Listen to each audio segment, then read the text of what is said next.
Bismillahirrahmanirrahim. Assalamualaikum warahmatullahi wabarakatuh. Perkenalkan, saya Baik Sutriani dengan NIM A1121121. Di sini saya sebagai kelompok 5 akan membahas tentang gaya bahasa. Pendahuluan, yang pertama latar belakang. Bahasa adalah salah satu media atau alat yang sangat penting bagi kehidupan manusia di dalam bersosialisasi. Apalagi telah kita ketahui bahwa negara kita tercinta, yakni Indonesia, memiliki beribu macam bahasa dari berbagai daerah seperti Melayu, Sunda, Batak, Betawi, Jawa, dan lain sebagainya. Keragaman bahasa negara ini ternyata memiliki gaya bahasa yang banyak, mengandung makna tersurat maupun tersirat yang mendalam. Kemudian rumusan masalah yang akan kami bahas. Yang pertama itu dimaksud gaya bahasa, pengertian dari gaya bahasa, apa yang dimaksud peribahasa, apa yang dimaksud dengan majas. Yang kedua, tujuan masalah. Dapat diketahui bahwa tujuannya itu satu, untuk memberikan pengetahuan gaya bahasa Indonesia, untuk mengetahui pengertian dari peribahasa. Selanjutnya yaitu pembahasan. Gaya bahasa. Gaya bahasa adalah cara khas menyatakan pikiran dan perasaan dalam bentuk tulisan. Kekhasan gaya bahasa terletak pada pemilihan kata-katanya yang tidak secara langsung menyatakan makna yang sebenarnya. Gaya bahasa menurut Slamet Muljana adalah susunan perkataan yang terjadi karena perasaan yang timbul atau hidup dalam hati penulis, yang menimbulkan suatu perasaan tertentu dalam hati pembaca. Saya Fidra, saya akan melanjutkan pemaparan materi dari teman saya. Majas adalah cara melukiskan sesuatu dengan jalan menyamakan dengan sesuatu yang lain. Majas juga disebut dengan kata-kata kiasan. Majas penegasan, apofasis atau preteriso adalah gaya bahasa untuk menegaskan sesuatu dengan cara selalu menyangkal hal yang ditegaskan. Contoh, rasanya berat bibir ini untuk mengatakan bahwa kucing kesayangannya sudah mati tadi siang karena tertabrak mobil. Saya Fauzan, saya akan melanjutkan pemaparan materi dari teman saya. 2. Repetisi. Repetisi adalah pengulangan kata, frasa, atau bagian kalimat yang dianggap penting untuk memberikan penekanan. Contoh, bukan uang, bukan mobil, bukan juga rumah mewah. Yang aku harapkan ayah dan ibu ada di sini. Aku hanya ingin perhatian, hanya itu, tidak lebih. 3. Aliterasi adalah pengulangan konsonan pada awal kata secara berurutan. Contoh, mengalir, menimbu, mendesak, mengepung, memenuhi, sukma, menawan tubuh. 4.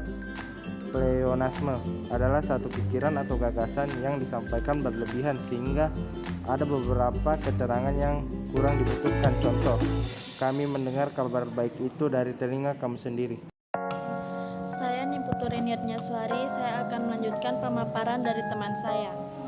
B. Majas sindiran. 1.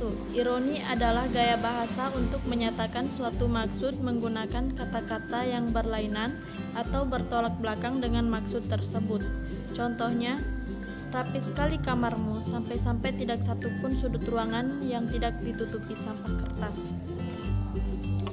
Yang kedua, sarkasme adalah bahasa yang berisi sindiran keras, contohnya mulut harimau. Yang ketiga, surisme adalah sindiran yang berbentuk kesangsian cerita, mengandung ejekan terhadap kekerasan dan ketulusan hati. Contohnya, sudah hentikan bujuk rayumu karena hanya membuatku semakin sakit. Saya Anissa Kailidiana akan melanjutkan pemaparan dari teman saya. Majas pertentangan. 1. Antitesis adalah gaya bahasa yang mengungkapkan suatu maksud dengan menggunakan kata-kata yang saling berlawanan. Contoh, setiap warga negara Indonesia, baik laki-laki atau perempuan, anak-anak atau dewasa, mempunyai kedudukan yang sama di mata hukum. 2.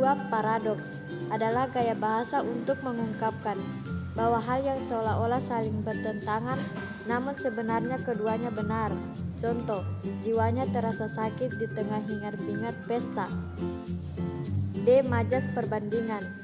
1. Metafora adalah gaya bahasa yang membandingkan dua hal benda secara singkat. Contoh, buku adalah jendela ilmu. Kemudian peribahasa. Peribahasa adalah ayat atau kelompok kata yang mempunyai susunan yang tetap dan mengandung pengertian tertentu. Bidal, pepatah, beberapa peribahasa merupakan perumpamaan, yaitu perbandingan makna yang sangat jelas, karena dia didahului oleh perkataan seolah-olah, ibarat, seperti, laksana, macam, bagai, dan umpama. Saya Seli. Di sini saya akan melanjutkan pemaparan materi dari teman saya, yaitu kesimpulan. Gaya bahasa adalah ciri khas menyatakan pikiran dan perasaan dalam bentuk tulisan. Kekhasan bahasa terletak pada pemilihan kata-kata yang tidak secara langsung menyatakan makna yang sebenarnya. Majas adalah cara melukiskan dengan sesuatu yang lain. Peribahasa adalah ayat atau kelompok yang mempunyai susunan yang tepat dan mengandung pengertian yang tetap dan mengandung pengertian tertentu. Bidal, pepatah, beberapa peribahasa merupakan perumpamaan, yaitu perbandingan makna yang sangat jelas karena ia didahului oleh perkataan seolah-olah, ibarat, bak, seperti, laksana, macam, bagai, dan umpama. Sekian dan terima kasih.